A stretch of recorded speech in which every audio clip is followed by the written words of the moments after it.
now call this meeting to order. Please stand. Alderman Gallagher, would you lead us in prayer, followed by the Pledge of Allegiance, led by Alderman Payne.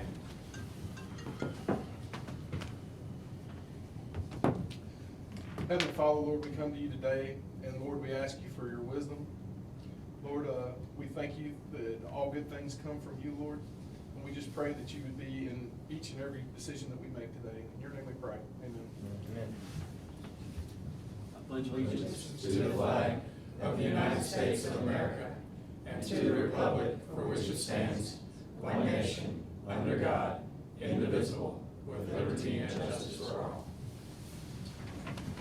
Okay, we'll get started today. I'm not going to turn the mic on. This meeting today is, as I've mentioned, is for a discussion between me and the board. This will not replace a public budget hearing. It will occur in August. So just mainly, instead of in the past, we've done committee meetings. State law has changed, or at least the interpretation of state law has changed to where even if we have a committee meeting, it's still posted as a public meeting. So if we're going to go through all those steps, we may all just get in the same room and talk about it. So what I prepared everyone is what I've been working on. I let everyone know that that I started working on this immediately after May the 2nd and started meeting with department heads asking for budget cuts and things to be, the term I use, creative. We got to do some things differently. One thing was obviously the tourism tax is gone. The part of that was restaurant generated was about 1.6 million a year, and that's gone. Okay, so we're not going to let bad decisions by some of our legislators determine what we do in the city of Southaven, Mississippi. And we're going to move forward with things that are important for our quality of life, and we got to find a way to replace that money. Do not mistake what you've read in the media. This meeting is not about penny for your parks. This is an overall big picture city vision meeting, and that's just one component of it, but it is a significant issue since it's $1.6 million. There's other things that I'm recommending changes on, and this is basically, my 4 years of doing the day-to-day operations of the city. These are things that I've noticed that can be done better, and I'm recommending that we make a change and do them. I want to commend a lot of these people who were on the previous board. I want to commend you for the task that we had in 2013. Our biggest task was coming in and proving again that the finances were right. That's what the people of Southaven were concerned about. We were cautious. We moved slowly. Even though we accomplished many things, we moved very deliberately just to make sure that we did things that, that showed the people that the transparency and that the money's right. We improved the fund balance drastically. The fund balance was like 2.2 million in 2013. Now, after we don't have the official audit yet, but we're right at 7 million now. So we've done a tremendous job financially for the city. And we will continue to do that, but there's other things that we've got to address, and like I said, that I witnessed over the last 4 years that need to change. And I'm going to start with that, and at any time, board, stop me if you have questions, and then when I get done with this list, I want every one of you to speak and just talk for a minute about your goals and what you think about this and what things that you think are important for the city. This meeting is not open it's not open for public discussion for anyone in the audience. There will be no one that speaks in the audience. This is a discussion among the mayor and board today. So I'll start. One of my number one priorities, one of the biggest things that I've seen in the last 4 years that, and again, I'm not being critical, I'm just stating the facts. We're behind on our streets. We've done a poor job in the past of maintaining our streets. We've neglected that. Our streets are in horrendous condition. We've fought hard the last 4 years. We've done more than ever in the history of the city. It's still not enough. In the 1990s and 2000s, as everyone knows, there was a tremendous amount of residential development that happened in Southaven, and there was no planning for how we're going to maintain those streets. So all those streets now are due. They need to be asphalt overlaid, and they're all coming due at one time, and it's a problem. And I'm not here to cry on your shoulder today. I'm just telling you facts, okay? We allocated $1 million a year. 3 years ago, we changed the very vague street and ditch fund that I learned was the catch-all for everything. If someone didn't have enough money, they just went to straight ditch. You know, and that's not how a budget should be operated. It should be specific, it should be disciplined. And so we changed that and we changed that into 4 line items: drainage improvement, drainage maintenance, street maintenance, and street improvement. So for street improvement alone, we've allocated $1 million over the last 3 years. And that's more than ever in the city's history, but that's still not enough. So my first recommendation is we've got to get our streets in better condition. We've got to find a way to change that street improvement line from $1 million a year to at least $1.5 million a year. Mr. Dan Cordell's in the audience. If you have any questions, he can answer questions. I'm going to turn this on.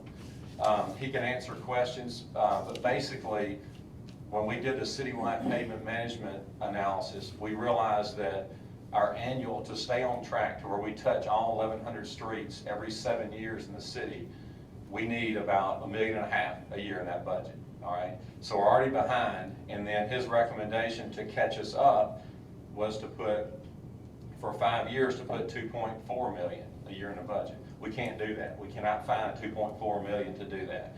But we can at least take a step in the right direction and go ahead and get the annual amount where it needs to be. So my recommendation is to put the annual budget amount for streets up to 1.5. That's my number one thing. All right, the second thing, and I want to say this loudly, I do want everyone to hear this. I know when I got into public service that, you know, that you're going to hear all kinds of opinions. You don't have to know anything about a topic to have an opinion, I've learned. And I've learned that there were some statements made recently that this board doesn't care anything about the pay of their employees. And I just want everyone to know that's the most ridiculously false statement ever made in this city. Every year this board, when we did the budget committee meetings, y'all know that, we talked about every year we reviewed pay scales to make sure our employees are paid fairly. And so it's not something that we wake up one day after an election and say, oh crap, you know, we gotta give people a raise. You know, that's not how this happens. Every year we talk about this. And we've tried to catch up on things that were neglected in the past. We've come a long way in 4 years. But every year we try, you know, to give raises to make sure that all of our people are paid fairly. And this year it's time to make an adjustment. So my second goal is to give employee raises, and also to look at some situations where the City of Southaven was operated like a political government, not like a business. In 2013, when people asked me, how are you going to run the city? I said, well, I'm going to run it like a business. I'm going to run what I know, you know. And what I know in a business is that you pay people fairly by what they do. So if 2 people are doing basically the same thing, managing the same number of people in 2 different departments, and one's making 25% more than the other, that's not how that doesn't work. You've got to have comparable pay scales for all the positions, and it's not a big problem. Chris and I have gone through it. It's a list of maybe 4 or 5 positions that we realize that we have some people that are underpaid. I mean, they're doing the same or more than someone else in another department, and they're making significantly less money. And that's not how a business operates. And I'm recommending that we fix that once and for all this budget year. I'll get into the details of that later. So the 2 things, infrastructure improvement, street improvement, employee pay raises. The other thing is our quality of life. And this message is for anyone, including Steve Hopkins and Ashley Henley. If you don't understand that your quality of life affects everything in your city, it starts with that. If people do not want to live in your city, the rest of it does not matter. And if you don't understand the economic value of adding parks and quality of life, then you need to go find something else to do. And we are going to continue with our quality of life. We're going to develop our parks. I am a pro-parks guy. I told everyone during both elections, if you want to know who Darren Musselwhite is, I am a pro-parks guy, and I will continue to be. And we are not going to stop advancing our parks program because of ridiculous decisions by our own Southaven legislators. So I've got that out there. Now let's get on to some positive stuff. How do we get there? You know, I told you that we lost about $1.6 million. I'm asking you for another $500,000 in street improvement. How do we get there? I had meetings with every department head. asked every department head to bring me at least a 7% budget cut in their department. I met with every department head, all 10 departments. We went line by line. We didn't talk in general terms. We went line by line on every budget line item. They did a fantastic job of coming in and having a realistic budget and making the cuts. So you'll see on your page that we have $1,621,745 of budget cuts in each department. Total. Total. Total, yeah. Right. And then if you look back up to the, okay, the other, when you see the department heads on your sheet, when you go above that, you get into the things that, the proposals that I'm making are things that will remove line items, so it'll save us money in our annual budget. Some of these will be funded by a bond that I'm gonna get into in a minute. But basically, we've been allocating $200,000 a year to modernize our intersections. All of our intersections on Highway 51 and State Line, they're the old span wire without pedestrian options. We've been allocating $200,000 a year, which gets us one intersection. That's about what it costs. So what I'm recommending is that we have 4 left on Highway 51. That's Rasco, Brookhaven, State Line, or Main Street and 51, and then we got Dorchester already. Custer, that's right, Custer. So those 4 right there, we've been allocating $200,000 a year. What I'm recommending is that we move that out of the annual budget into a bond, knock those out with the bond money. That way it frees up $200,000 a year in our operating budget. The other thing is we added a $275,000 beautification budget 3 years ago. Whitney Cook and I looked at things. We talked about doing the decorative city entrance signs. We want the big signs on Interstate 55 when you come in on the north and southbound lanes to show that you're in the greatest city in Mississippi. So we allocated $275. There was also talk about moving the farmers market down here to Northwest Drive.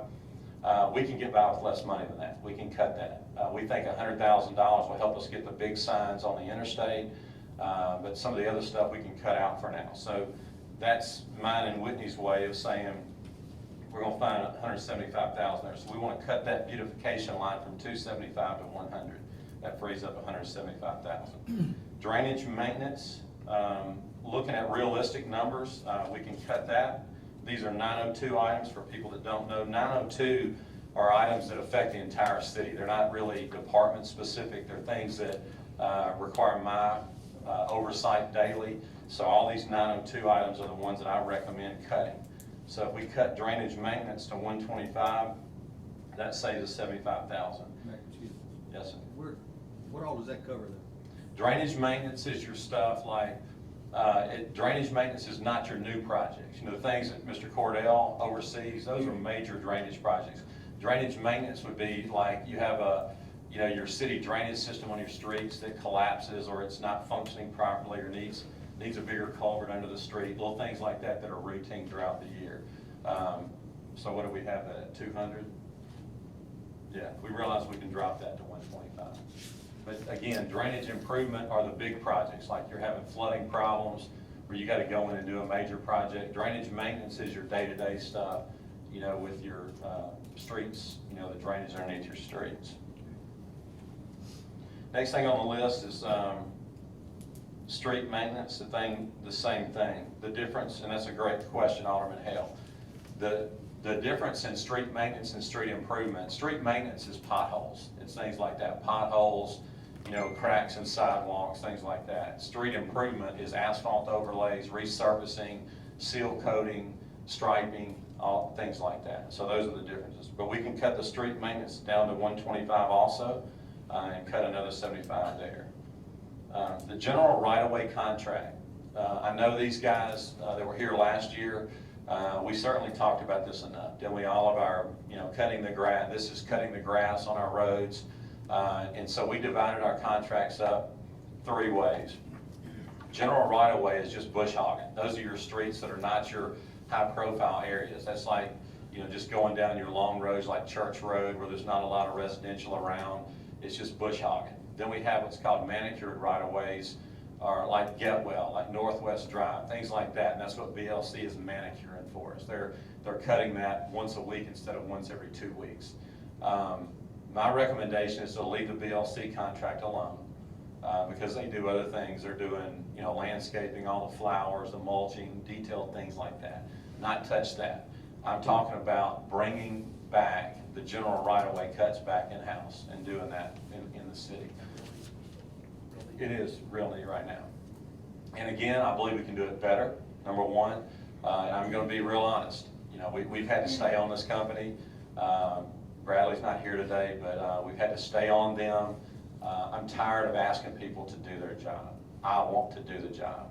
I want to bring them back in-house. We're gonna need 6 employees, and we're gonna need some bush hogger equipment to do it. I can do it better. I can make the city look better, and that's what I wanna do. The other thing is MDOT, and before I say this, don't misunderstand, I'm not knocking MDOT, but who I am knocking is the budget decisions in Jackson, Mississippi that do not fund MDOT properly. We cut, there's MDOT right-of-ways in the city of Southaven. Interstate 55, Goodman Road, and Highway 51 are all MDOT right-of-ways. They cut them twice a year. List them again. They cut the grass twice a year. Whitney, do we allow homes in Southaven to cut their grass twice a year? Absolutely not. Do we have any recourse with them? Could we, Sure, they say we'll cut it. well, not besides that, could we not, fine them like we do anybody else? No, we can't find a state agency. Nick, you know any creative ways? I don't know if you want to find MDOT. Yeah, I don't think we want to do that. And again, I'm not trying to get sideways with MDOT, because Well, MDOT no, does it's a not lot. going to get sideways, but they, the problem is if it was in the reverse, they'd have, state agencies and would have no problem telling us what to do. Yeah, we can look into that. I just don't know. I don't mean finding, I was kind of, said tongue in cheek. My point is, what recourse we have. Yeah, I'll look into that. But the bottom line is I'm tired of begging people to do their job, and cutting the grass twice a year is not acceptable. So if we bring this back in-house, we can cut that. They don't care if you cut it, they just, I mean, if you complain about the grass, they'll say, well, then cut it. Do they give us a number that they'll refund us back? Twice a year. No, I mean, if we, money-wise, twice a year? I doubt that. I've not confirmed that, but I doubt that. But again, I don't want to pick a fight with MDOT. Bottom line is, I'm determined that Southaven is going to be the best city in the state of Mississippi. And if we're going to be the best, when you leave here, go get on the interstate and just pretend like you're from somewhere else. All right, pretend like you've never been here, and ride up to Shelby Drive, come down from Tennessee, and when you cross the line, I want you just to look at the interstate, and you tell me if that's what you want your city to be. And it's not what I want my city to be. So if we bring this back in-house, we can cut the interstates, we can cut Highway 51, we can cut Goodman Road as many times as we want to cut it, and we can make it look like it should look. So anyway, that's, so that would save us removing Real Neat, Alderman Brooks, would save us $204,000 a year. It would take us $275 with 6 additional laborers to do that. So I know it's a little bit more money, but it gives us the. Initially. Yeah, but it's, well, I mean, annually it will be too, because it's costing us $204 now, but we're not getting the kind of service we want, nor are we getting the MDOT right-of-ways cut. If I'm not mistaken, Bradley's having to go behind them anyway to cut, because they're not doing their job. Well, I'm gonna make a real long story short. He's not the only one. I've been going behind him for 4 years. And again, I'm tired of asking people to do their job. You're gonna do your job in Southaven or get replaced. It's that simple. Quick question, do we know how much the equipment's gonna cost and the yearly upkeep and maintenance? $450,000. And that's, For an initial, For the just initial to get outlay. it, and then we're gonna have to budget an upkeep and replacement and. Correct. And stuff like that. right, but initially that's, and I'll get to that in a little bit, but that initial capital outlay is in the capital improvement plan that will go. But from an annual operating budget, it would replace $204,000 with $275. And that includes our PERS and insurance, and that's Correct, total. that's net. Total net, okay. Bottom line. Okay, and then moving down, facilities management, that's City Hall, that's all of our fire stations, our public works building, all of our facilities now. To maintain those, we're recommending cutting that budget. The budget last year was $1,250,000. I believe that adding a maintenance technician will help us cut that. We're paying, I mean, it's simple things like, you know, you have a problem with a toilet. I mean, just simple things like that. We're hiring a plumber to come do that. I mean, if we have a maintenance person, they can knock out a lot of the small stuff and save us a lot of money. So anyway, I believe we can cut that budget from $1,250,000 down to 1.1 a year. So you're talking like a handyman, basically, that Exactly. can go through and change Citywide. light bulbs and fix Exactly. a toilet You and drove the whole city. paint a wall HVAC, or some, a lot of the something. HVAC stuff that's expensive, you know, Right. but, Cause you yeah. gotta get a, you know, my brother does HVAC for a living, and anytime you make any kind of service call, there's gonna be a flat fee that you start with. So anytime they just come out there alone, Yes. we're getting hit with a fee, even if nothing, you know, even if it's a simple solution, so. No doubt, exactly. So anyway, we can cut that budget by hiring a maintenance person. And if you look back at the top, I tell you what, I'm gonna go through this and I'll go back to the top and show you what it's gonna cost us in capital outlay. But just minor things, obviously we don't need, we had to buy new election equipment last year. We're good there, we don't need that anymore, we cut that. Hold that thought on charitable contributions. That's gonna take us a little bit of time. Let me move back up to the top. So the things I just told you on the 902 cuts, we had to find, these are things that we had to find funds for. Obviously, the capital improvement debt service, which I'm gonna come back to that also. But adding the right-of-way maintenance personnel, that's in there. Another thing is, I mentioned to you, dropping the budget for drainage maintenance. We believe that we can save money by hiring 2 people.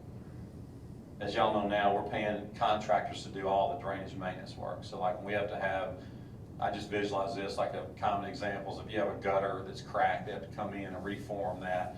We're hiring that out to Tri-Firma right now. If you have, we believe if you have 2 people on staff here, we can knock out at least 10% of our drainage work ourselves without having to hire that out and save us money.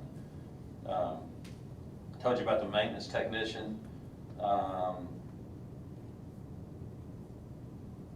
We need another building inspector, Whitney. As construction has started again heavily, we're starting to see many more new homes built. We have no one that does electrical. We got to have an electrical inspector. And then y'all know that we applied for the grant to get 6 new police officers. We're going to pay 40% of that, so that's where the $137,000 is. But I'm recommending that we hire 6 new police officers with that grant. And with that grant, is that grant for, what's the length of the grant? It's 4 years, 3 years. 3 years. Okay. Yeah. And then we also accounted for, you gotta expect in 2017, even though we've had a good loss ratio, everybody we've had a good loss ratio so far on health insurance, but you gotta expect some type of rate increase there. So we went ahead and allocated about $53,000, expecting a health insurance increase. But with doing all those things and then getting down with all these cuts, and then if you look down at the bottom, revenue increases. Let's talk about that for a minute. Our ambulance billing is up. We made some decisions, entering a contract with Blue Cross Blue Shield to help us collect bad debt on ambulance expense. That is showing to improve revenues. We expect that's estimated to be about $230,000 higher. Our property lien revenues are expected to be a little bit higher, $50,000. As y'all know, we just added the tennis center that is absolutely rocking and rolling. We expect a very, very conservative profit of $200,000 for tennis. Property tax with assessment, the most recent information indicates we're gonna have about $300,000 more than we had last year. And sales tax, don't believe all the, excuse my language, the bull crap you heard during the campaign. Sales taxes are increasing in Southaven. You know, there's no doubt that boxes are closing, you know, with internet sales. It's a fact throughout the country. Southaven is still thriving. In my position, we work on bottom line numbers. Bottom line numbers say sales tax revenue is increasing. So tennis is gonna make some money, so I mean, who'd have thought that building parks and a nice facility, getting tournaments would actually bring revenue? Well, Alderman Brooks, that's a great question. I can answer that for you. What that is, it's people that have the mentality that they want to crunch a dime and save a dime. And while they're so focused on that dime, That's over a dollar. there's a dollar just passing them by and going to Nashville, going to Atlanta, going to Oxford now, all these things. So if we're gonna operate our city like a business, you've got to understand opportunity cost. You can't let a dollar go by when you're so focused on that dime, like our Tea Party radicals are. They're so focused on, hey, you spent a dime in the city, you spent a dime. Well, yeah, I spent a dime to make a dollar.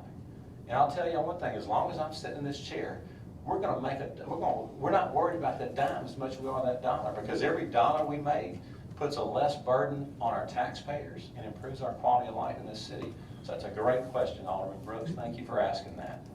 Of course, we believe that Our most state- of that revenue is coming from outside the city as well. That's another great point. We've already been told by tennis experts that currently play in Mobile, Alabama, they play in Oxford, they play in Tupelo, they play all throughout the state. They have looked at our courts, and they say that they're as nice as any court they've ever been on.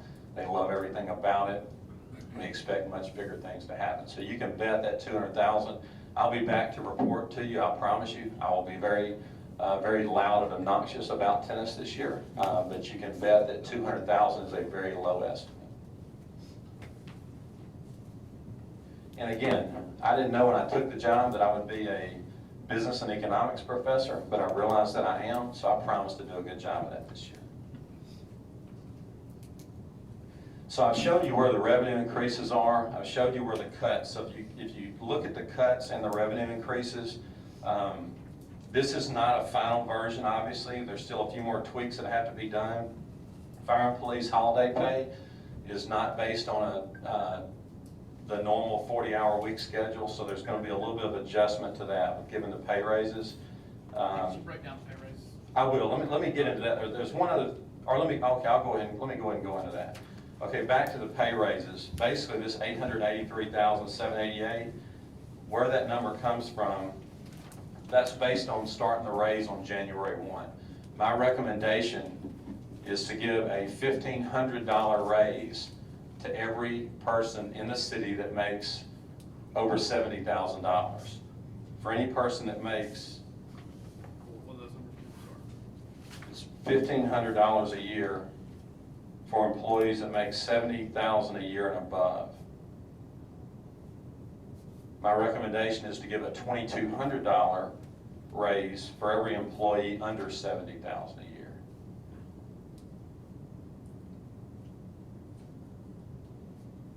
And then none of this applies to the mayor, to the board, to the city administrator, to court appointees, and any new hires over 70K. What that amounts to, crunching the numbers in the city of Southaven, the highest paid employee besides the ones I just named, it amounts to a 1.5% pay increase for that person. The lowest paid person in the city, it amounts to a 9.6% increase. The average employee in the city of Southaven, that's a 4.7% increase.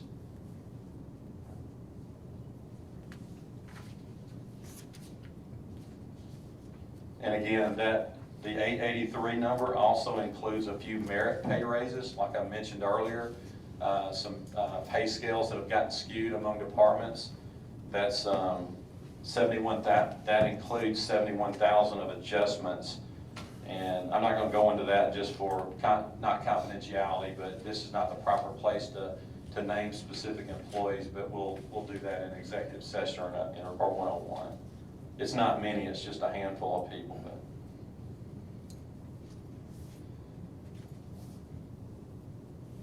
some of these raises, obviously if we're given the raise, it applies to fire and police also. There was a huge myth going around during this past election year that the city doesn't care about our police department and fire department, that we don't pay them fairly. And I'm here to remind you again that that's not only inaccurate, that's a false statement. And over 76% of positions in our Southaven Police Department, they're the highest paid in the state of Mississippi before this raise. And I'll be the first to tell you that I want to pay them more. And we have 10 departments. Obviously, they're extremely important. We got an entire city operation to deal with. I have 10 departments I've got to make sure run effectively. But I'm always looking for any way to give our fire and police more money. But just to, again, dispel that false statement, even before this raise, our police department is the highest paid department in 76% of the positions statewide. So with this raise, it's gonna even make them better. And I know y'all support this. I'm committed to making sure our fire and police are the highest paid. So anyway, enough said about that. Okay, and then let's go back to the front page again.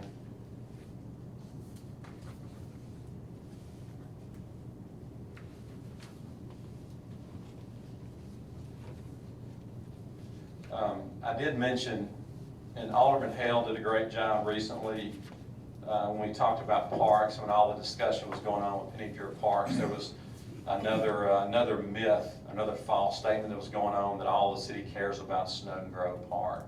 You know, again, that's your radical rights that are saying that. That's a false statement. But again, I'll put my economics professor hat on again. We're going to do the things. You can't put Snowden Grove Park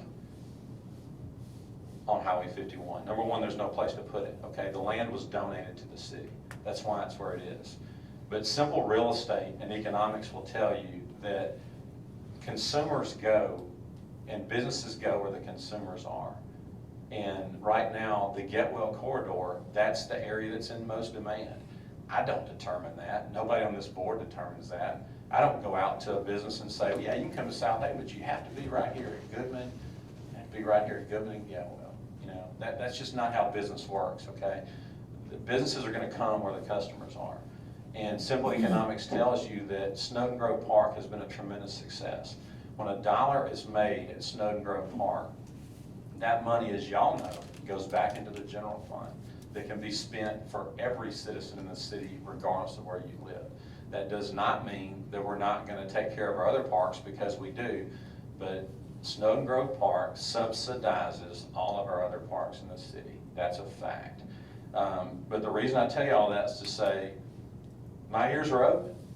Alderman Hale, I know that your ears were open about the neighborhood parks. I don't know exactly what some are saying, but the only thing I know, like let's use Brookhaven Park for an example. It has enough room for a little walking trail. There's a little walking trail right there. Right. But there's not a whole lot of real estate right there for the park. I don't know exactly what, when you say you want to improve the neighborhood park, I don't know exactly what you're talking about putting there other than improving what's already there. But we can improve the playground equipment. We can make sure it's the best and the safest playground equipment. Make sure it's well kept. There are trash cans there. But anyway, we're recommending adding $75,000 a year to our budget for just specifically for neighborhood parks, and that's to replace the playground equipment. You know, make sure that things that are in disrepair get corrected. But do you know? I mean, what else? What am I missing? What else can I do with Brookhaven? Let me just throw a few out there. Let's talk about Brookhaven Park. Let's talk about the park at Rouse Point. Let's talk about Southern Pines Park. Let's talk about Plum Point, Alderman Payne. We just put new playground equipment and everything new there 2 years ago at Plum Point. Sure did. They love it. And we can do that, and that's what this budget line will do. It'll make sure that all of our neighborhood parks stay in great condition.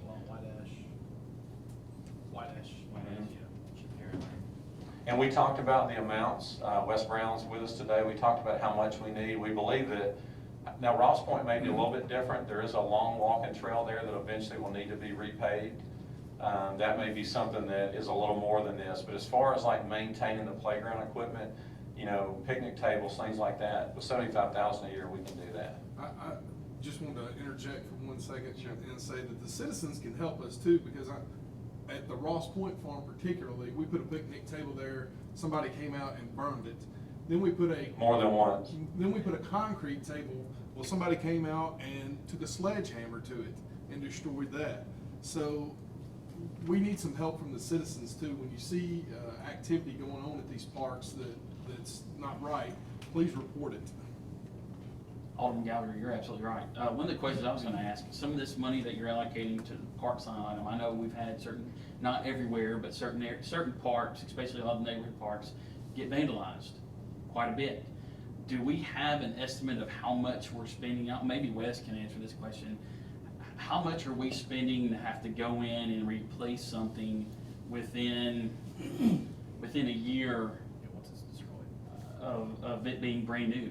I mean, do we have kind of a loss estimate of what we're having to replace and what we're having to do? Well, I'll let Wes answer the details, but I do want to tell you this first. We are fighting that. Like, we've had problems at Cherry Valley. We obviously had the problem at Greenbrook when they burned the main pavilion or the main office building at Greenbrook. We're doing all we can. I mean, as far as cameras, we're trying to stop that. Well, that's what I was kind of getting to. Would at some point, what are the possibilities of getting some sort of Wi-Fi or some kind of camera that we're kind of at least maybe not able to monitor all the parks all the time, but if we know that something happens, Go back. maybe we can go back and identify and make someone, accountable for it. Certainly. Would you answer the details, Wes? Sure, right now it's probably 40 grand a year, and that's citywide, and that's broken windows. Just a replacement. Broken windows. For instance, at soccer, 2 or 3 times a year they broke the windows, so we spent 7 grand in window shutters. Which line item have we been before? Park maintenance. So we've been handling that out of park maintenance. So this is designed, correct me if I'm not understanding, this is designed for the new maintenance of the neighborhood parks only. Yes. Okay. So what, your question, we're already paying for that type out of park maintenance now, unfortunately. But as far as cameras, talk about cameras for a second, Wes. We have them in Cherry Valley. Right now, they're around the buildings that have internet access. Right. There are systems that you can put on a light pole that they're motion detected, but it requires someone going out there every day to download them. Right.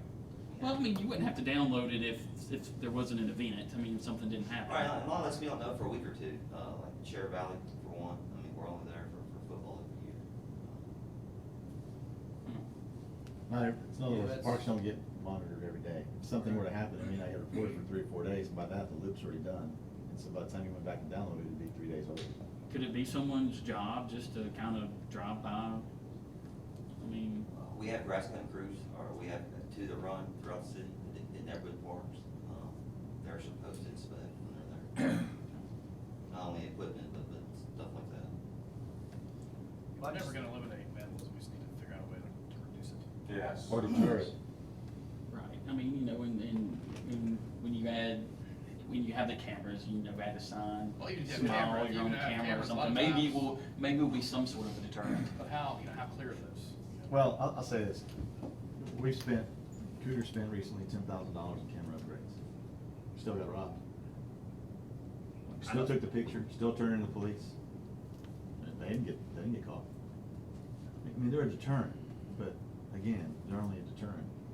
Sure, sticking a dog out there every night, you're not gonna get them out, not gonna. Well, it might be a difference when you're a criminal and you're going in to steal items, for monetary value versus just being I mean, these You're people still a are- criminal if you're a the- vandal. But the difference is these people aren't stealing something for the. No, they're doing it for just pure they're ju- joy. Exactly. So, And, I don't know. to me, that's worse. I think this 75 edition, as we're looking at here, for park maintenance, is gonna be a big step. I mean, what I see in my area, in my ward is more, it's more bringing everything up to date and from trees to better fencing. And we're constantly. Talking about landscaping, when you say Well, not tree? tree trimming, getting, Okay. these properties border someone's backyard. And the brush and the trees along the fence lines, in my opinion, need to be cleaned off. Okay, well, that's maintenance, we can do that. Right, those are maintenance things, and then, I see this working out long-term, because Brookhaven, the walking trail needs to be replaced, or at least resurfaced. But I think there's some better options that I was gonna discuss with Wes, on some fencing. Just get rid of that vinyl fence, all they're doing is tearing it up, just put something that's a little more durable, looks better. They make those 2 foot, roughly 2 foot or 3 foot tall, plastic coated wire fences. They look better. It would improve the looks of the parks as well as the vandals too. So things like that we can do. And I know 75 is not gonna cover that right now, but over a period of a couple of years, that should take care of some things. Well, if we have that item, maybe it is that we don't have to replace the playground equipment every year somewhere, so, you know, we can still work, you know, on a day-to-day basis and managing that money to try to get the optimum effect. That's the main thing that I hear is updating the existing playground equipment. Okay. Not only the vandal part, but some newer stuff, more, been asked a lot about, some handicap swings, things like that, that are easy for us to do, not Okay. complete equipment. And then just making the overall place itself look better. Okay. Good deal. And then, we went over all the other items that were on there.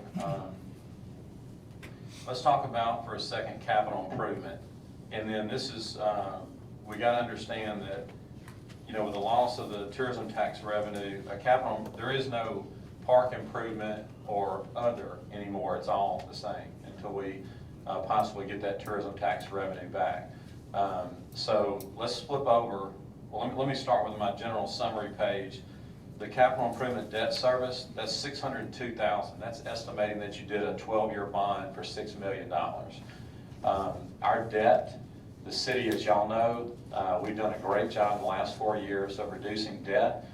Even with doing a $6 million bond in 2021, our debt will be reduced $10 million. And then after 2021, the debt is tremendously falls off. And I didn't bring that. I'll let you discuss that in detail with Chris Wilson. I may ask Chris to come up just a minute and explain a few things about that. But basically, the way our structure is now, and especially what we've done the last 4 years, our debt is reducing. We've made tremendous strides there. So even with adding a $6 million bond, you're still in 4 years going to reduce your debt by $10 million. So this debt service also, and again, I'm going to let Chris explain these details, but if we do the bond for $6 million, then there's a way where the first payment doesn't start until next year or the following year. So we pay interest only the first year. It's not shown in this analysis, but my recommendation is if we don't have this payment, this is worst case scenario. This is factoring in the payment in FY18. But if we only pay interest the first year, that would only be $88,000 instead of $602. My recommendation is that you take the rest of that money and pump that back into the street improvement. And that would get us close to $2 million on street improvement. But let's get into that. So that's doing a $6 million bond, and that's all these things that I talked about on the summary page, that's all with a zero impact. That's with no property tax rate increase. That's doing all these things, taking your increased revenue that's been generated and your cuts that we talked about, and doing all these things with a zero budget impact. No property tax rate increase needed, nor any other increase. For those out there that still want to call the sanitation fee a tax increase, it was not a tax increase. It was against the law for the City of Southaven to pay for sanitation out of tax millage. So we made the decision not to break state law. It was not a tax increase. It was a $12 a month sanitation fee that's below the state average of $13.59. So this is with no increases in taxes of any kind. So now let's flip over to capital improvements.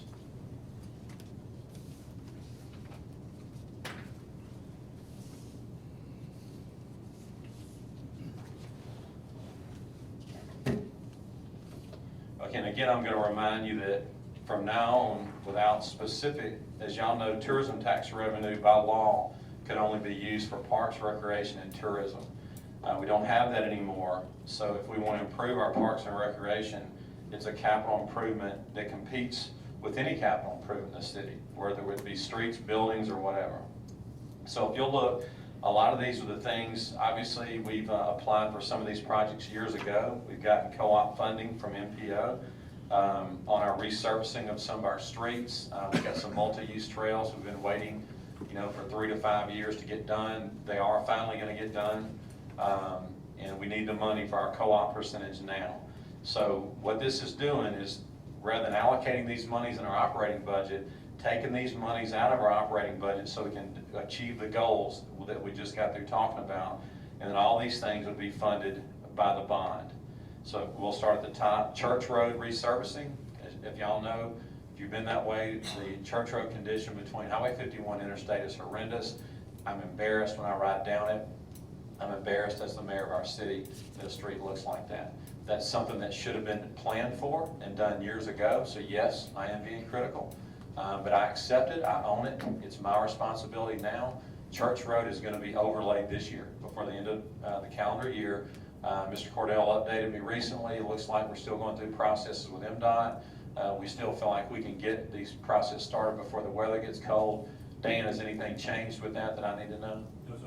So by December 31st of 2017, Church Road will have brand new asphalt from 51 to Interstate 55. Our co-op part of that is 127.4. Carriage Hills pedestrian, some of you may have noticed, we've been talking about that for a long, long time. There are markers in Carriage Hills where they're gonna do the sidewalks. So that's gonna happen, and that's important because it'll allow the children, to walk from the elementary school and the high school without walking in the street. We're gonna need $400,000 to pay our co-op part of that. Main Street pedestrian, again, that's the one that adds sidewalks on Main Street from Highway 51 all the way to Northwest Drive, and we'll go all the way up Northwest Drive to City Hall. It also add new mast arms at Whitworth and State Line, is that correct, still Whitney? Yes. Okay, so that will eliminate all the span wire intersections in the city. Then we move. Sorry, real quick. The Main Street pedestrians, that's on both the north and south side of Main Street. Is it on both sides? State Line Road's on both north and south side. It goes to the east side of Northwest Drive. Just one side of Northwest. Yeah. Good. It'll eventually connect to our Christmas tree that blew down. That's not very Yeah, well where's correct. that on here? That would be correct. I don't see that on here. Well, Is that what hey, CIP? if I have to pull my Paul Bunyan axe out, we're gonna get a Christmas tree this year. Not axe, but Yeah, it's always transplant, the axe. transplant service, yeah. Good question, though. Snowden Grove pedestrian, that's sidewalks at Snowden. We have concerts at the amphitheater. You see the police doing a fantastic job trying to keep the people from getting hit in the street. It's crazy. We're gonna have sidewalks where people leave the amphitheater. It will connect to the new tennis center. People can walk on the sidewalk without walking in the street. That's gonna be a 6-foot sidewalk too, right? Man, you're asking me all kinds of, I don't know. That's a larger one. That's a multi-use. 10, isn't it? Yes, 10. Oh, it's 10 foot? Okay. Yeah. Good question. I knew it was gonna be a big one. So that'll be, that's well needed. The Central Park Snowden Grove multi-use trail, that's one that MDOT approved long ago. It's the longest one. It was delayed for many reasons. I'm not gonna get into all the ugly details, but some of the funding problems that the city had in the past, MDOT withheld funds or put a hold on it for a while, that delayed it. Then we had a property owner that refused to give us right-of-way to connect the trail, so we had to have it redesigned, go back to MDOT, have the whole thing redesigned again. So it's been a long process, but we're getting close to that, and that will add another multi-use trail that will connect Central Park and Snowden Grove. And the route of that is coming out of Central Park on Tullahoma. It'll go south on Tullahoma, across Goodman, continue south to Central Parkway that goes by the schools, and then it'll go eastbound from there, connect to Getwell, and go up Getwell to connect to Snowden. But eventually that will tie into our bigger picture, our Green Print 2040, because as y'all know now, we have bike lanes and path going through Clarington from Airways to Central Park. So now this will connect that. So this leg of it will go from Airways near the hospital all the way to Snowden Grove. And we'll continue working on that as well. Star Landing. Anybody driven down Star Landing recently? A lot of history with Star Landing. Just to be real, try to be brief. Star Landing, at one time there was a project that was applied for by the county for federal funds to make Star Landing a 5-lane road, have a boulevard in the middle, all the way from Highway 51 to Getwell. There's been a lot of money spent on design for that. Now with all the funding issues going on with the state, I can just tell you, I don't count on that happening for a long time. So we can't wait that long. We can't wait on the county anymore. We've got to overlay Star Landing Road. It's in horrific condition. Again, I'm embarrassed to ride down it. I talked to the county. I'm going to ask the county for a co-op. Since the county took the lead on that project many years ago, there was also a time where the City of Southaven asked to get there was some earmark funding that came from the federal government. City of Southaven asked for that. The county denied that, said that they wanted to continue to manage the funding of Star Landing. So I'm going to ask them to do that. So I'm going to ask for their help. We're going to ask for a 50-50 co-op. Civil Link has already designed a cost on putting an overlay from 51 to Getwell. It's $1.2 million. I'm proposing allocating $600,000 for the city's part. I'm going to ask the county for $600,000. Intersection modernization, I already told you about that. That will knock out the last 4 intersections that have span wire intersections, $800,000 for that. Then we get into tennis pro shop, talking about our parks. You know, we just finished the tennis center. We have the old metal building there. To have a bona fide tennis operation, you obviously have to have an office. We have a tennis pro that needs to be there. We believe there needs to be a pro shop there with concessions, a shaded area where you have you know, a place for parents to stay while their children are getting lessons. Then when you have the tournaments, you have a place where people can stay. There'll be snacks and stuff like that. Let me go ahead and show if I can figure this out. Chris?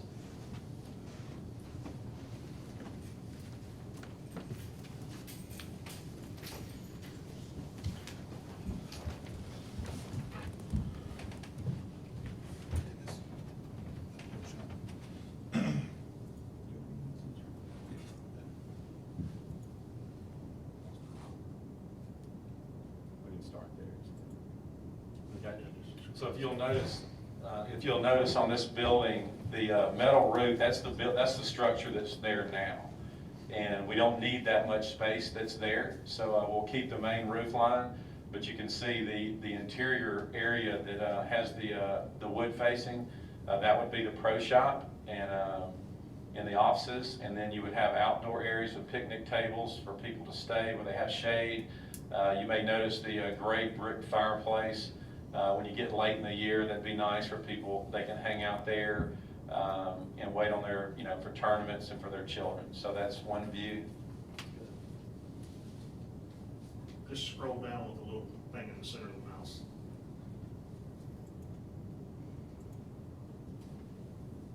And this obviously is the front view. That's utilizing the current building we have there now. correct? That's utilizing the current building that's there. So they're gonna take the walls off the current building? Correct. Keep the structure. Yeah, the building, the building is big now. It's more footage than you would need. But it's just, you know, that building was built in the early 70s. It's just a metal building. So this is keeping the same basic structure, roof line, just taking the metal walls out.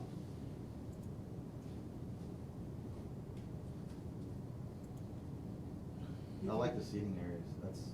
That's a big deal. I like that too. Fans, that's good.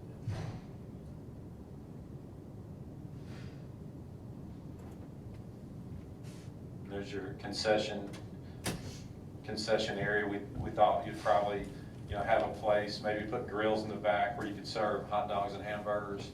You know, you'd have drinks there.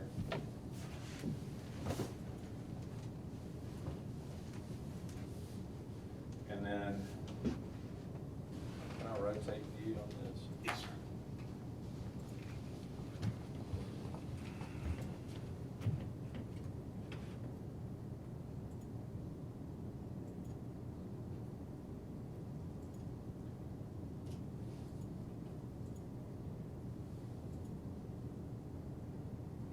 Okay, and then this gives us a view of what the layout on the inside. You can see when you come in the front door, you have a check-in. This is for your tournament players that come in. They would check in at the front desk.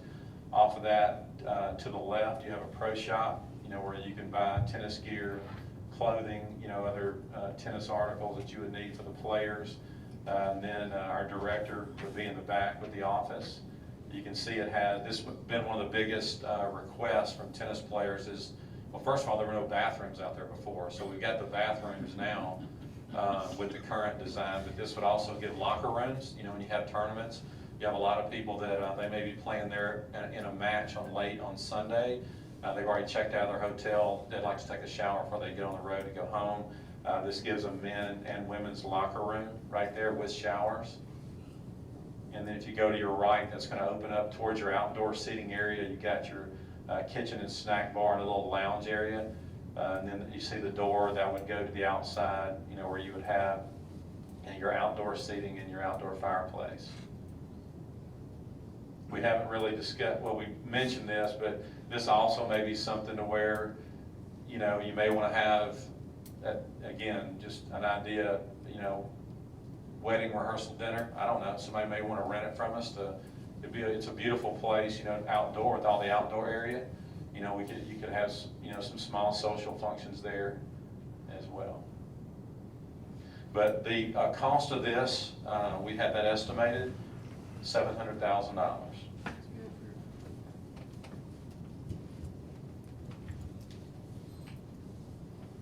Next one.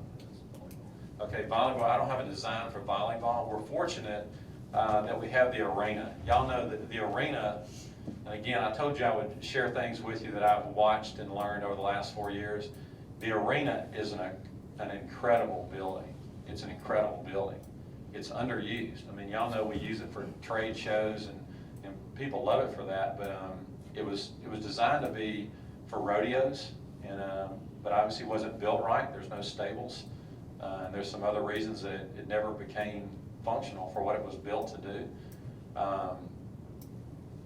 But again, with my ears open, I want to do everything throughout the city to maximize all the resources that we have. We have a great facility, you know, in the western part of our city, and Wes and I talked about all the different things that we could bring there to make it more of a park facility.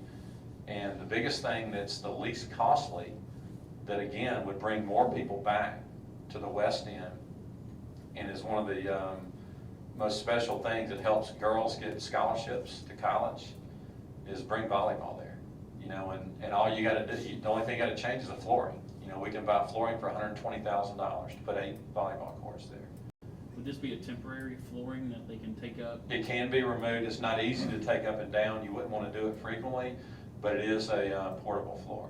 I want to make sure, I would assume we would still do trade shows and gun shows and stuff like that, because it's a revenue breaker. Some, but I mean, it would be my recommendation that volleyball take precedence, you know, and use it as a park facility. I mean, it's a city park facility. Right. But we would still, like, you know, we have the Crystal Ball in January. Would be no problem having that, or the other, you know, big social events that are there. But it is my recommendation that volleyball would take precedence. Have you looked at the cost of leveling the floor out here? That was done years ago. It was I was told $100,000 years ago, but I don't know that it's needed. If you're doing volleyball, you have plenty of room without leveling the floor. Is that what you still believe, Wes? Yes, sir. Okay. We could always cover the floor, when we make a covering, I'm sure, for that same floor. I think you can, but So we didn't have to keep taking it up and down. right. But a lot of the events, I've talked to a few volleyball people, and they say a lot of the events won't hurt the floor. So there may be some that you don't even have to remove the floor. But you want to add to that, Wes? You know more about it than I do, I think. But it's a modular flooring, for lack of a better analogy, like Legos, just pieces together and square tiles. What we would have to do is bore the holes in the foundation for the poles and the nets. Hopefully that's all we end up taking up and down most of the time. But there's a tremendous demand for volleyball. There's a tremendous demand. Being ready-made, we already have concession stands and bathrooms. I mean, Yes. again, that's another revenue. Yeah. So Wes and I believe that that's the biggest bang for the buck you can do at the arena, you know, to make it a park facility. And we don't have it now. You know, people are, you know, there's demand for it. So, and again, it will bring people to our city. It will have a good economic impact to our city.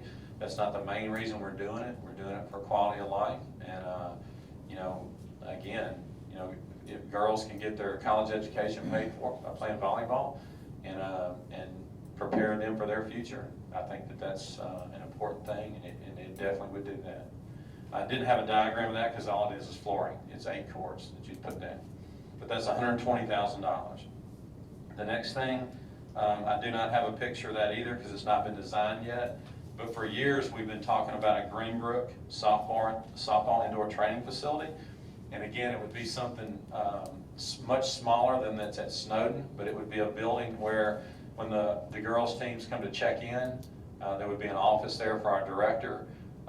There would also be indoor hitting cages, indoor pitching mounds for the girls. And anyone that's ever played ball, you know that if you're in between games, you're not gonna get in your car and drive all the way to Snowden to take some BP. You're gonna, if there's a cage right there, you can just easily take your team while they're waiting, take them in there, give them batting practice, let them pitch. In the wintertime, you know, the pitchers need indoor area where they can pitch and hit, and the hitters hit. The girls don't have that, you know, and years ago, there was many people that asked the question, you know, we have this nice facility for our boys at Snowden, but what about the girls, you know? And I know that there's some, the girls can use Snowden some, but it would be nice to give the girls a facility there, you know. And we estimate that, it was initially estimated at 400, but just learning what I've learned the last 4 years, I just took the liberty and bumped that up to about 750, because that's more realistic. It's not been designed yet, but I'd love to see the Greenbrook indoor training facility. I told you about the right-of-way maintenance equipment. For us to cut the right-of-ways, we have to buy the bush hogs and all the equipment to do it. We estimate that at $450,000. Construction equipment, that's to reduce the drainage maintenance budget line. That's to buy the other equipment that we would need, not to use our third-party term bid contractor, but to do some of those repairs in-house. We believe we can save money by doing it in-house. Then we talk about City Hall renovation. Over the last 4 years, when I come to work every day and I park, I walk around the northern entrance and come in this door. So I don't come in the front entrance of the building every day. But then occasionally, you know, we have an event like the swearing-in ceremony, and we're in Soche Park, and I happen to just kind of make that path back to the front of the building. I'm a sales guy. I've been in sales for 25 years. And one thing I know is image is everything. People size you up in the first 5 seconds of meeting you. That whether you believe it or like it or not, they look at your shoes, they look at your clothes, they look at how you maintain yourself physically. They form an opinion about you in 5 seconds. That's a proven fact. If we want to be the city that I want Southaven to be, we've got to put our best foot forward. We've got, when you come here, I want people that come here that have never been here before to say, I want them to say, wow, man, this city, hey man, I've never been to Mississippi before. This city, they have pride in themselves. They care about themselves. And how can we tell people that it's a priority for us that we revitalize the West End original business district of our city? We go to them, we ask them to put a new roof on their building, we ask them to pave their parking lot, to knock the weeds down that are going through their parking lot, to show new life in our original business district. How can we do that and not do it ourselves? This is obviously not the first time all of us have discussed this. We've had a lot of big challenges in the last 4 years that took priority over this. You know, that we had to correct some problems. We need to do something about our own image. You know, we need to do something about our city hall. And I'll just take my mayor hat off for a second. Tell you, as a citizen of Southaven, if I drove up in this parking lot and walked in the front door and I look up at the green roof that has, I don't know if they're wooden, it looks like wooden letters that, like on a tree house, somebody nailed them up there that spells Southaven Municipal Building. That's what it looks like to me. It's got holes in it. I don't know what kind of animals are going in and out of there. There's all kinds of nests up there. It's Nasty.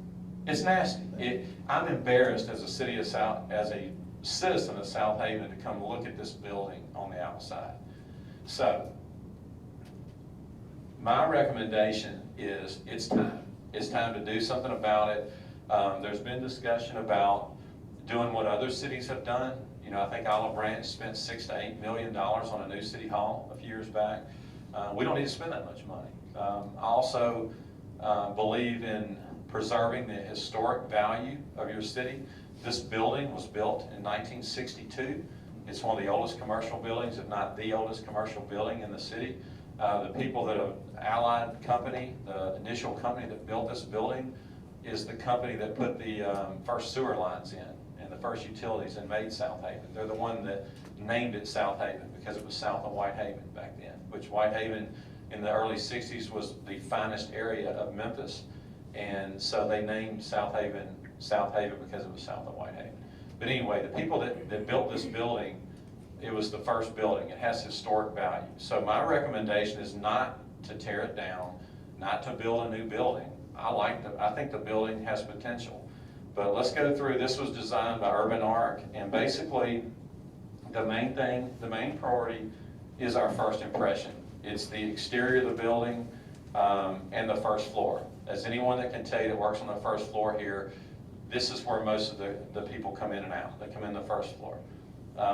So we can start there, and then there's a few minor things on the other floors that need to be done, but the majority of it needs to be done on the exterior of the first floor. But you can see on the outside, it shows you what the building looks like now. And then you can see just by doing cosmetic things to the outside, removing the old nasty stone that's on the building, replacing that with brick, changing the coloring, taking the green roof off.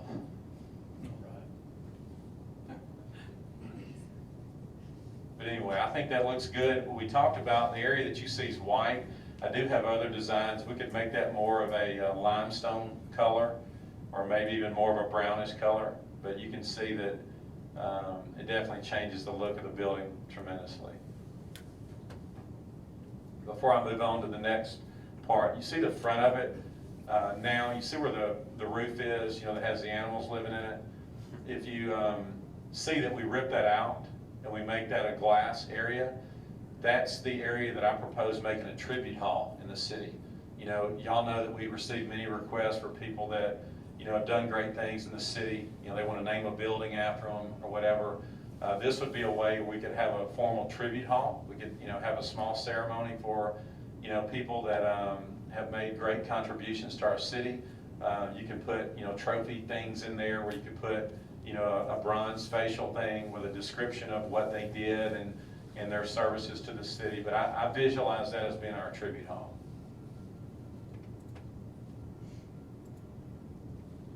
Again, if you look to the lower right, the upper right, you see the porch. Removing the porch, that's what it would look like. That's what the tribute hall would look like, with glass windows, front entrance.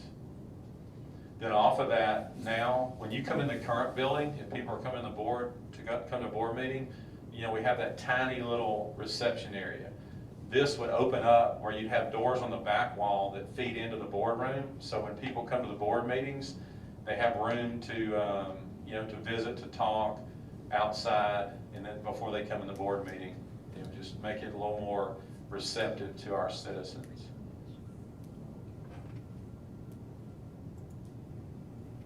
And this is the view from the interstate. So again, when you come here now, you see the green roof and the white building.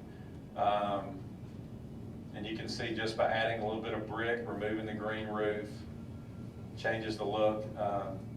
Can't see it, but there's a little City of Southaven sign that we could put on the back of the building from the interstate, just to show that that is our city hall.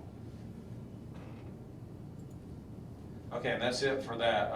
The estimations that we've been given to renovate the bottom floor, which in addition to doing the exterior, we would want to replace this maroon carpet that's in here. We want to take out the 1972. There's nothing wrong with maroon, but we want to take out the 1972 wallpaper. We want to improve the look, make it more professional in here. And then also, again, it would open up the back where you have doors in the back. We moved the city clerk's office from where it is now into where the old Chamber of Commerce was. But most people that come into City Hall that are going there, they're walking all the way down the hall. It would give a more grand entrance for most of the services that are addressed by the city clerk would be right when you walk in the door. We would take the area where the clerk's office is now. That would be planning and development. And then our utilities would take the building department, since it connects to their current utilities. So that wing would be used for utilities. And then the building department, since Whitney oversees the building department anyway, that would be moved over to where the city clerk's office is now. So Whitney would have direct supervision over all that. But the estimate's about $3 million. Next thing on the list, there's many things on here. I stopped at 5.9 million. But you can see that there's things, this is a long-term plan. The next thing on the list would be Sunset Loop and Snowden Lane need to be resurfaced. The streets there are horrendous. Sunset Loop is the road that goes through the ball field. Snowden Lane is the road, obviously, that goes north and south by the amphitheater. About $200,000 for that. Other things that we've talked about previously, the Springfest pavement, paving that area, making that an amphitheater parking lot, estimated to cost about $1 million. We have a proposal for amphitheater seating expansion that was made by Green Machine. I got you there. Can you zoom that for us a little?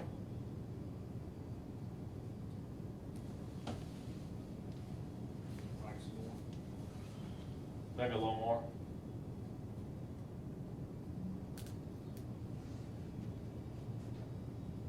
Okay, I'll call this the master wish list. This is everything. This is not just doing extra seats, but as you can see, it's, you know, improving your concessions areas.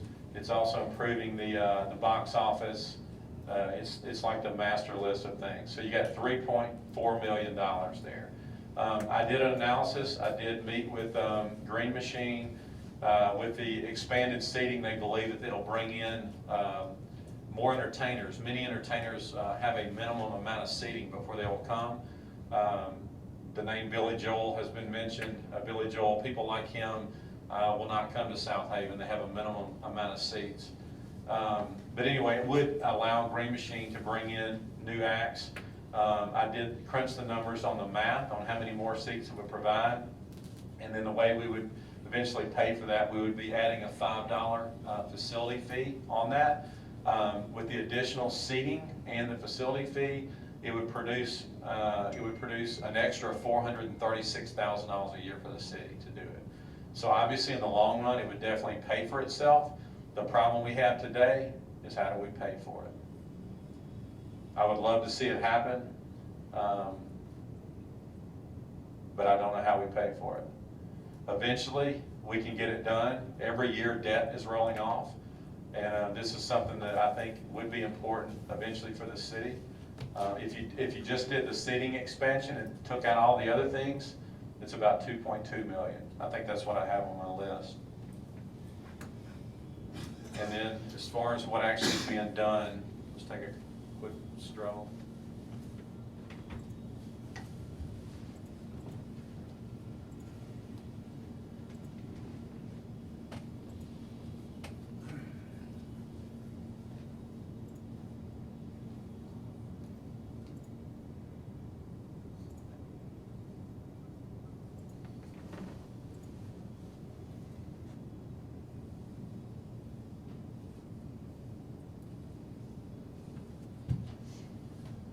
This is the box office.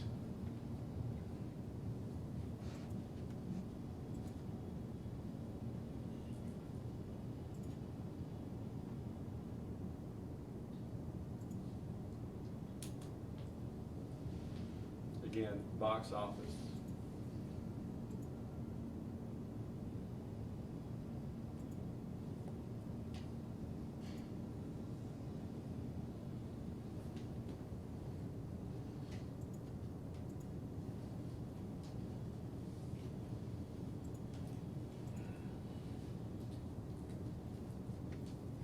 Concession additions.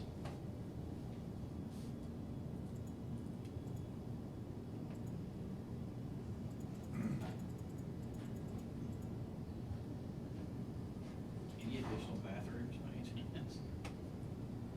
This is I think there are bathroom additions on it. This is the master design of the seating expansion. As y'all know, at the top, we have the grassy area. This is adding the additional seats. I think it's 2,200 seats. And also would add more concession areas around the top bowl. How much of the grass would it take? I think it takes all of it. Takes all of it? Does it? I think it take all. It takes a pretty Well, good maybe it chunk of doesn't, it. let's see, let me. I think it takes a good chunk of it.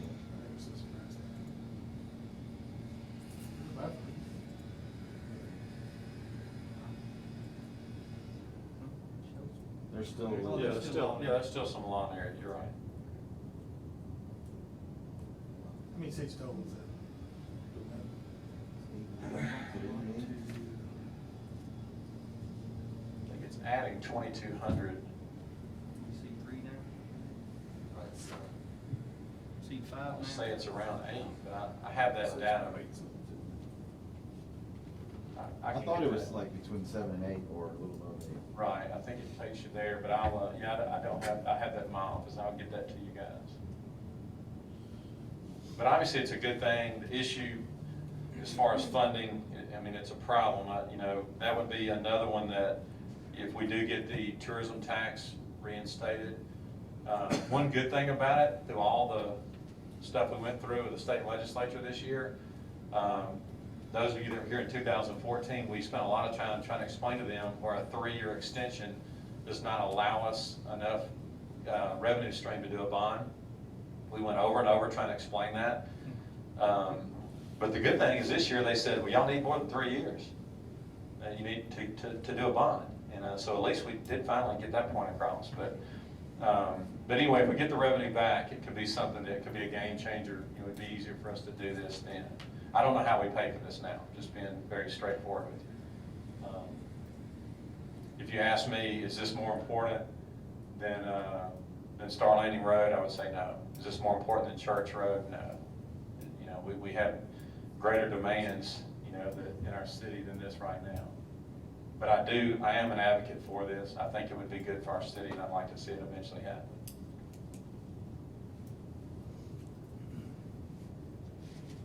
And then talking about parks, these are things that we can thank our state legislators for killing, that have hurt us. Soccer at Snowden, we want to bring soccer to Snowden, 7 new fields, estimated about $3.5 million. I'll just quickly go down the line. I don't quite understand this, but my ears are open. Some people want a dog park. We could make that happen. It's not a whole lot of money. Eventually, the fencing is going to have to be replaced at Snowden. There is a black vinyl fencing that our competitors are using, Oxford, Tupelo, they all have it. It looks beautiful. Eventually, we'd like to change that at Snowden. Part of the Green Print 2040 plan is a Horn Lake Creek Greenway project, which would actually take the unused land that runs along Horn Lake Creek from Horn Lake all the way near Cherry Valley, crosses over 51 in the interstate, comes down near Rasco, would go back up to Clarington, and eventually connect with our other bike lanes that connect to our multi-use trail, which further, helps us complete our total big project for more green spaces and multi-use trails. There is a possibility that we could get some corporate sponsors to do that. In some other cities, I understand that they paid a portion of the trail to have a sign up that they donated the money, so that's something we'll experiment with too.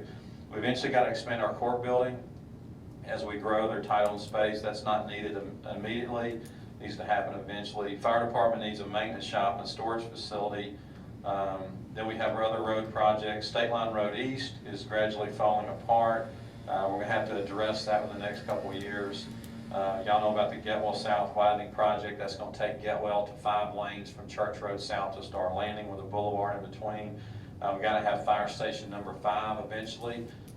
Again, when we get down to 2020, 2021, we have a lot more options. We have debt rolling off. We got a lot of flexibility in those years. Again, we talked about softball fields at Cherry Valley, Performing Arts Center on Northwest Drive. I believe that we could put a Performing Arts Center here near the interstate, make it a mini Orpheum. I think it'd do great.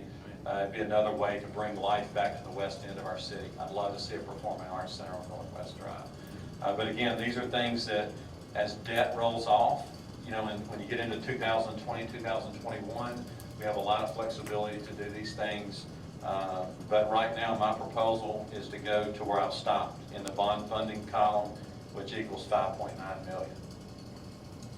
And that is the end of my presentation. Sorry for being so long. I got a quick question on the bond funding. Should we possibly look at maybe splitting that into 2, if we go that route, should we look at splitting that into 2 different bonds, since we have both park projects and citywide projects in it? That way, if any of your park funding comes back next year, maybe we can pay the park side bond with? Well, you could do that, what you could do, if that does happen, well, even if it comes back, you're looking at 2.5 years before we start collecting the revenue again, because the legislature's gonna have to approve it, then there's gonna have to be another vote, which will be in the fall, so you're gonna lose it for 18, you're gonna lose it for most of 19, so you're gonna lose 2 years of it anyway. So So my, if they approve it in April, say April, if it does get reapproved, but for a referendum and we vote, how soon can we vote? well, if it gets approved in the session in 2018, then the vote would be in the fall, wouldn't it? If that's what legislation allowed for. How soon could, I mean, I mean, could we vote in May? If it, That's their call. That's, right? yeah, that's the legislature, I mean, you just have to put a referendum in there and have the advertisements and everything, but that'd be the legislator's call as far as when the vote would be, but I think previously, I think when it was voted on, I think it was in the fall. And so it would be pretty much impossible to get it reinstated by July 1st of 2018. yeah, I don't know, I think after you, now, I could be wrong, but I think after you vote, you then have to get it approved by the legislature. Wait, we're in 17 right now. Oh yeah, because they'd have to pass it next year. Next year. And then, I mean, maybe you get something in there that allows for it to kick in immediately. I don't know how the I don't know what the rules are on I that. wasn't sure how it worked. What would change between this year and next year for them to pass it? You'd have that's to. the question of the day. That's my point. I mean, it's, Yeah. I mean, there's a lot of burnt bridges down there. There are, but I will tell you this, and again, I don't want to be overly optimistic, but I will say this, that when several business people, including our Realtors Association, I spent time down there. I got to know some of the other House reps throughout the state, and again, I'm not trying to be malicious towards anyone. I'm just telling you the truth. Facts are facts. And they all told me, they said, hey, look, we have nothing against the city of Southaven, and we hate for what this is gonna do to you. But what has happened down here with Hopkins and Henley is not gonna change unless they change. And they say this is a message to them. They've come down here and voted against every other tourism tax in the state, and that's why we're not gonna vote for yours. And if you go watch the video, one even said, I've been in the State House of Representatives for 32 years. I've never voted no to a tourism tax until today. And so anyway, that's what the issue is. My hope and my optimism is that some of the relationships that we built when we were down there and explained to them that everyone in Southaven does not share their opinion, I think we did make some progress with that. And I think that Jeff Hale and David Parker are big allies. They're very respected in Jackson. And I think that some of the discussions could lead to possibly being a different result. But make no mistake about it, what happened recently was punishment against Hopkins and Henley. That was a message to be sent back to them. That's a fact.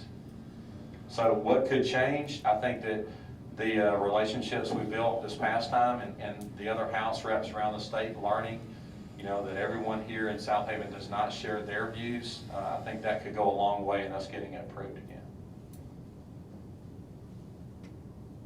Yeah.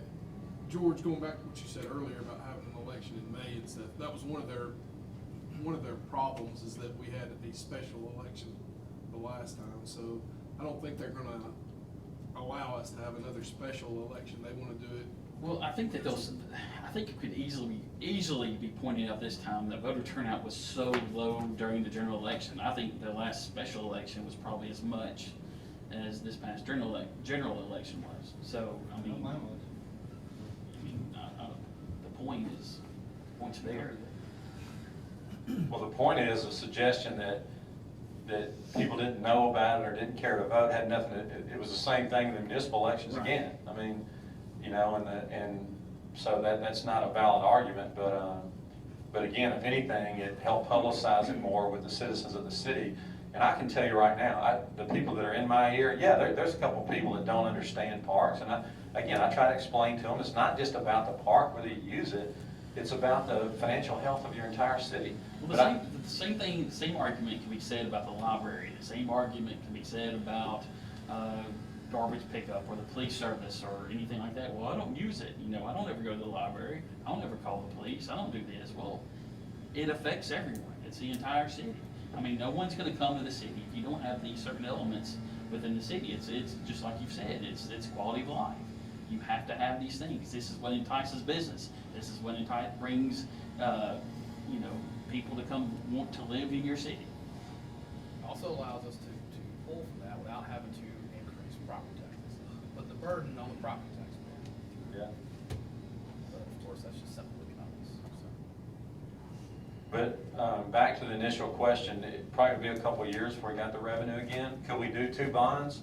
We could do 2 different, carve them out and do 2, but I don't know that really, You do 2 different issuances though, so I would recommend one.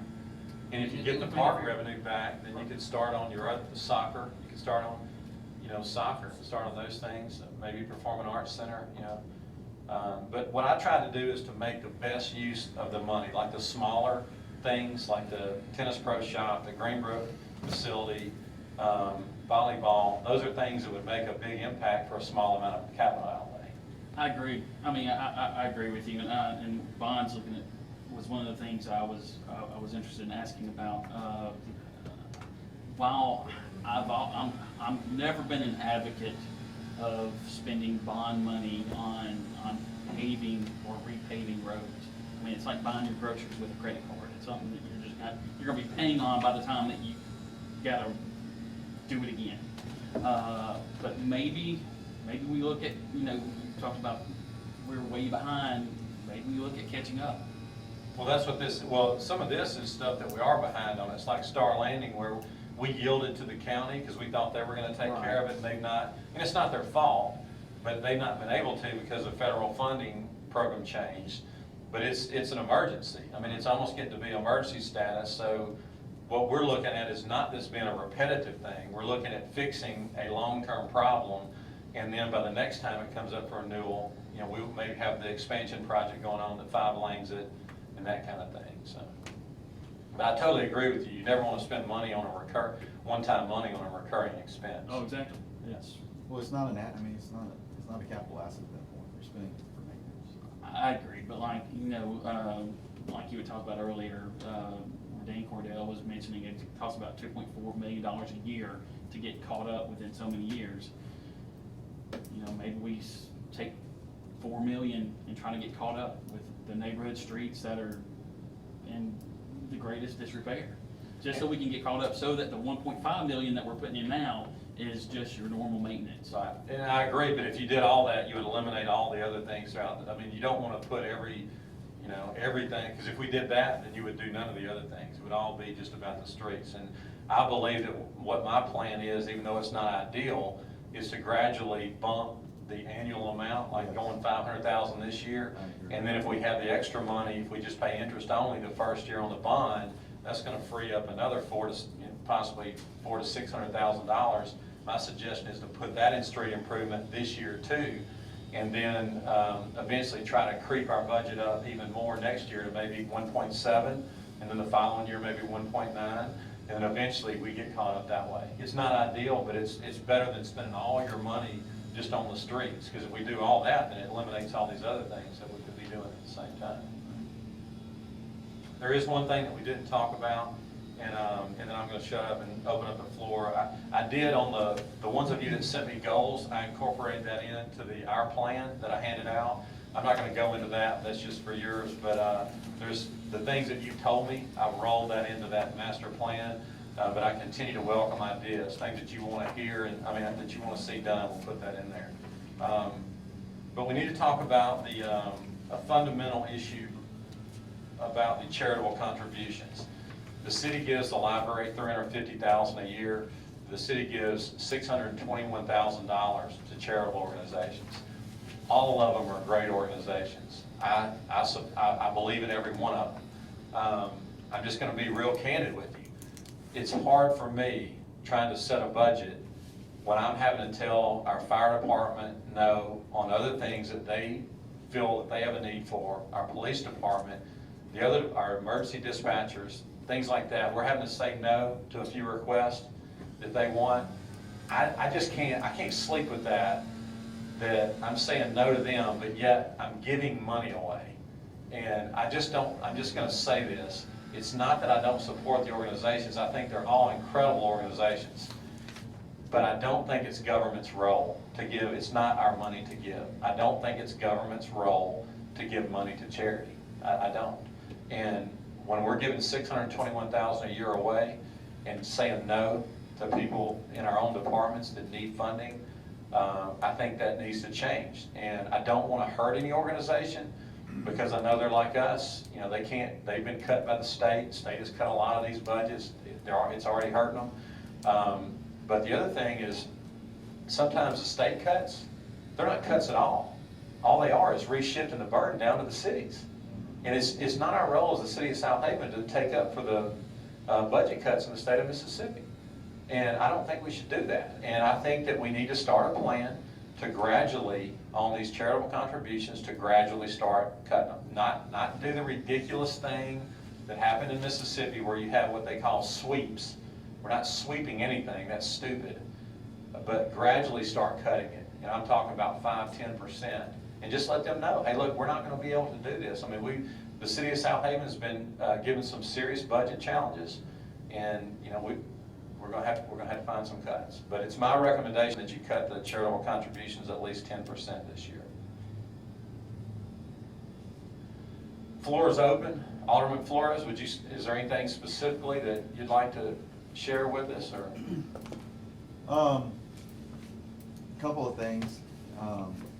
And it's already in our plan deal, but it is vital we have a new comprehensive city plan. You mentioned it earlier in your presentation where we just didn't plan, a lot of growth happened and things weren't taken care of. Without a city plan, I mean, it's like steering a ship with no captain and no course, or flying a plane without a charter. So that's vital. I'm a big advocate of a lot of the improvements we talked about here. But I'm also a bigger advocate. I think we need to leverage the assets that we have now.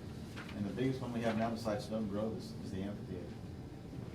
And I think we need to figure out a way to get that done quickly. That's my wish list. There's a couple of things in specific neighborhoods that you and I can talk about offline.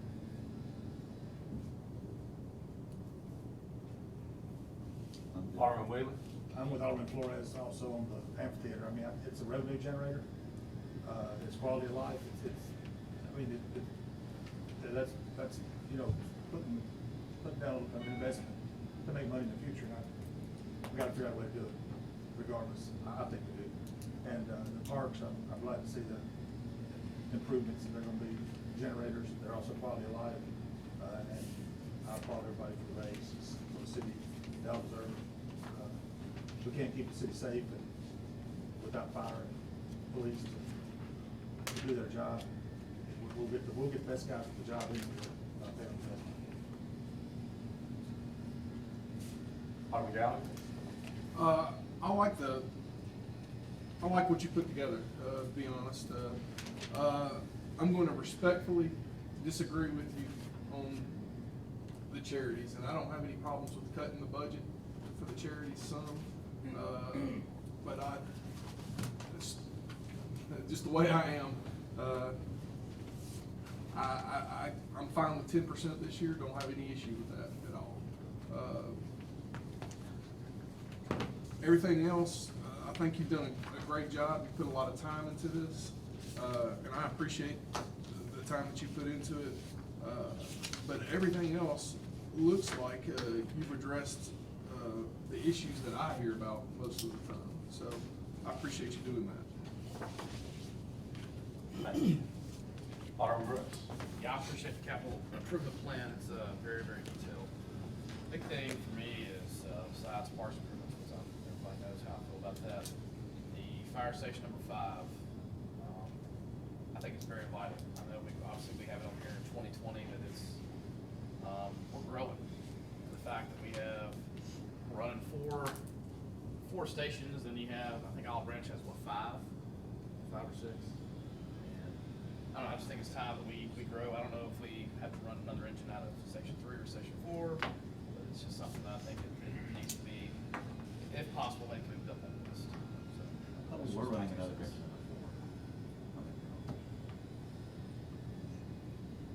And would you suggest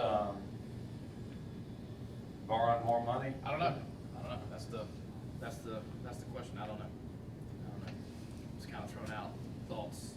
The other thing, what will we do with the soccer fields that are at state line now? What do you propose we do with them? They can still be used the way, I've met with some soccer people, Brandon Thomas, that runs the Soccer Association in DeSoto County. I met with Alderman Hale and myself one day, and we asked him the same question. He basically indicated that people are not gonna come to the soccer complex where they are now. There's no hotels around it. Sure. It's just, again, it's back to economics. So what he said, they can still be functional as like a spillover location. When you have a large tournament in town, you have the main games at Snowden Soccer, and then you can still use these for a spillover field. Okay. And still use for practice between games, things like that. So it'd still be functional as a soccer Okay, area. that answers my question. Thank you. Alderman Payne? Thank you, Mayor. I agree with a lot of this. Obviously, I think roads are still number one priority. I would like to see somehow, I know the money's not there, but neighborhood roads, that was one of the number one things that I always, I constantly hear, especially in some of the older neighborhoods. Greenbrook, you've got curbs that are just falling apart because of the way they were designed when they were built, 30 years ago.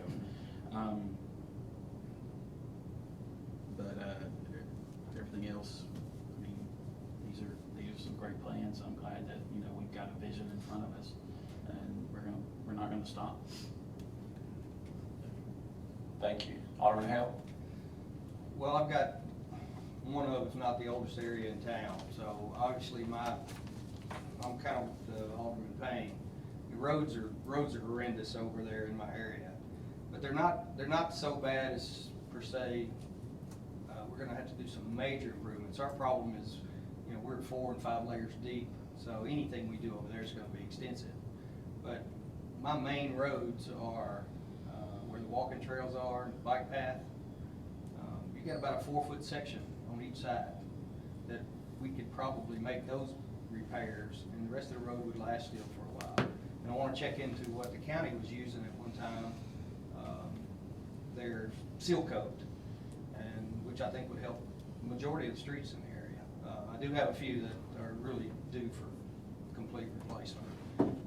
Other than that, I love the plan. I love some ideas here. I think there may be some shuffling we can do that we could talk about. But I've got a few major things there. We've got a lot of ditch work. I'm still a big fan of covering that ditch on State Line Road at Bendale Farms across from North Creek. I don't think anybody should have a 20-foot ditch in their front yard. You're talking about on the north side of State Line? North side of State Line. Yeah. And I know it's been talked about before.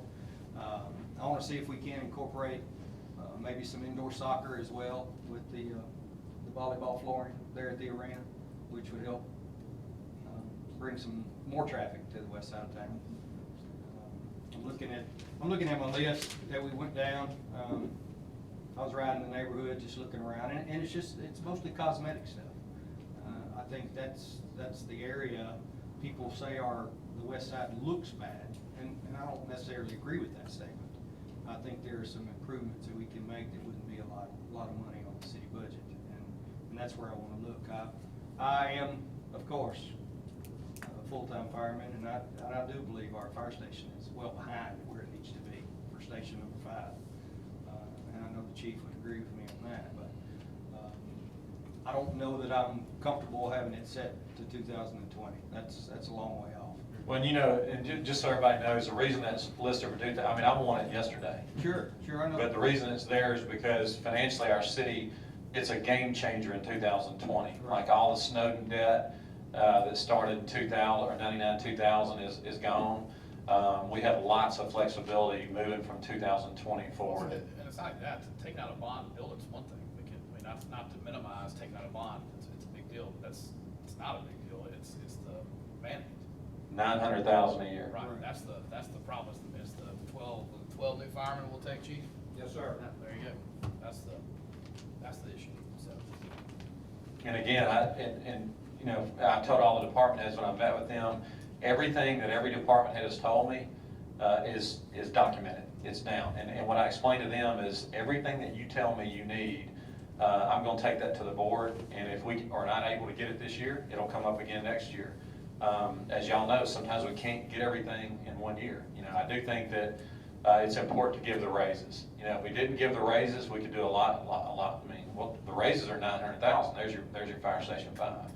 But we owe it to the people to give the raise. So I think that's you know, in my priority list, that's why I'd love to have both, but I get what you're saying. I'd love to have it yesterday too. My thoughts were, even if, and I don't, not to get off on a tangent on this, but even if we had to slowly add employees, if we had to run another engine out of one of the stations or something, of course, that's chief's call, but, you know. We talk about, and Chief and I have talked about that a lot. We'll continue those talks, and we're trying to find the most efficient way to service our citizens, but there's no doubt that fire study's got to happen eventually. And I would be, you know, some of these things, if y'all want to move them up the list, and, you know, we'd have to get with Chris and look at financing, but you get into borrowing more money unless you want to raise taxes. And again, my goal is to leave here without raising property taxes. That's my goal. So for all the people that showed up today, or that have been on social media and heard that this meeting was about raising taxes, sorry to disappoint you, it's not. I've already used that one. That's all, that's the only other part I've got is, we'll look up, I do know the funding in the next few years are gonna change what we are allowed to do drastically with the city, because we're having debt fall off and bonds that are coming off. So that's gonna free us up to do a lot more stuff that we want to do. And the other thing, we do have some pending economic developments that we're not at liberty to talk about that will change us from a sales tax thing as well. So, but anyway, we gotta deal with the issue at hand. We don't have it right now. But, thank you, Alderman. Alderman Kelly. Thank you, sir. I love the list. I think it's great. You know, the main things that I was wanting to do are covered in this, as far as accessibility for the area.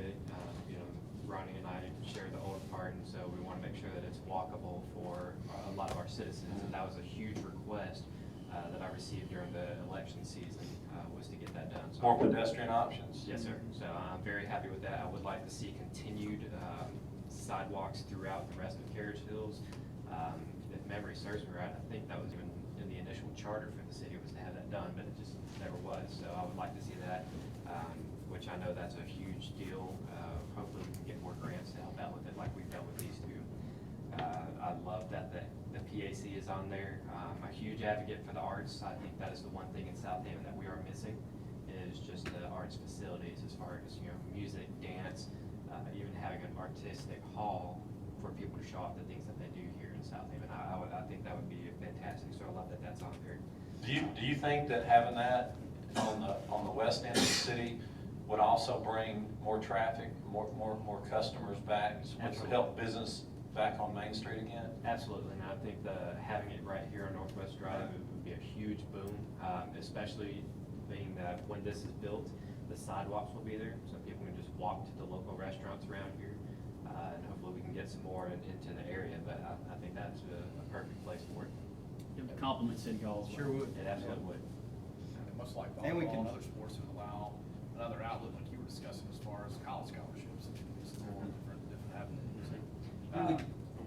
That's fine. But, you know, just echoing again, just more neighborhood road improvements around the area. I mean, I've got one over in Central Park, actually a newer part, to where it's like riding motocross in there. I mean, great practice for anyone getting into that. Yeah. You know, just, and I understand that, you know, the money is the biggest thing with this, but I love the plan, so thank you for putting it together. Okay, you're welcome, and thank you. I appreciate all the comments, thank you. And before we leave, Chris, would you speak for just a minute on what I was alluding to about the bond situation? Talk about the debt picture for the city over the next 4 or 5 years. Right, in essence, this bond, if it's around the 6 million mark that's been projected, it's structured, we can structure it to where it's interest only for the first 2 years. So you're deferring the principal payment to a year when the majority of some of that 19 to 20 year, where a lot of those are rolling off. So this bond could be self-funded. Well, it's self-funded as it's presented with the cuts. But in essence, what you're talking about is right now for FY18, our total debt service GO is a little over $5 million. absorb this bond into it, and you're talking about 2020, our debt service, including this bond, would be 4.9. So almost no difference, just in natural growth of our property tax values, and what's rolling off will absorb this if we do the first 2 years of interest only. And then the total P&I beginning in 2020 still puts our total GO debt at 4.8, which is still 200,000 less, and that's another 200,000 as those Snowden bonds in 2020 start rolling off that we've talked about for these years. So it can be funded at that, and this, keep in mind, this is a 13-year issuance. So the life expectancy of the capital projects that are being contemplated outlive the 12 years of the issuance anyway. So to your point, Alderman, about the reoccurring expenses, you don't ever issue debt for reoccurring expenses, and that's not what this does. What's the interest rate that you're thinking? We projected it at 2.5. Bond market for munis is coming back down a little bit. And again, that's assuming we maintain our credit rating also, which, that's always a struggle in this in the environment for governments, but we've been successful. This would be, I think the last one we did was 2013, which was the new money issuance that you used to really match the 80% money on Getwell and Sweeney and Rasco. So this would be the next big issuance that this board's done.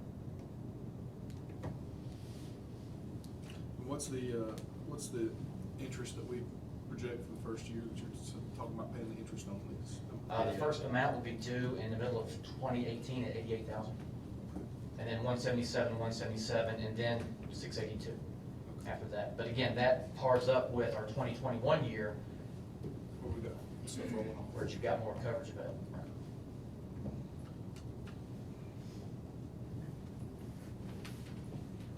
Any other questions for Chris?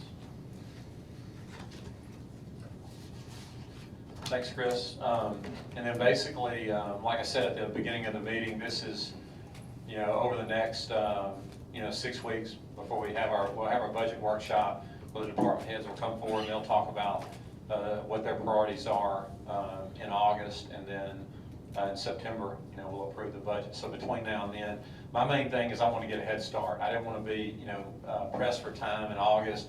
I want everybody to, kind of hear my ideas, kind of see what I think can happen to help us achieve all our goals, even with the bad things that have happened to us.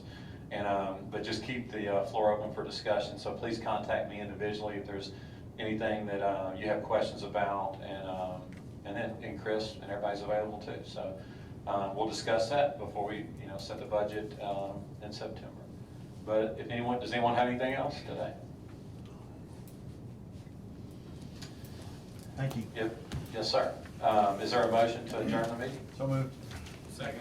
We got a motion by Alderman Flores, second by Alderman Brooks.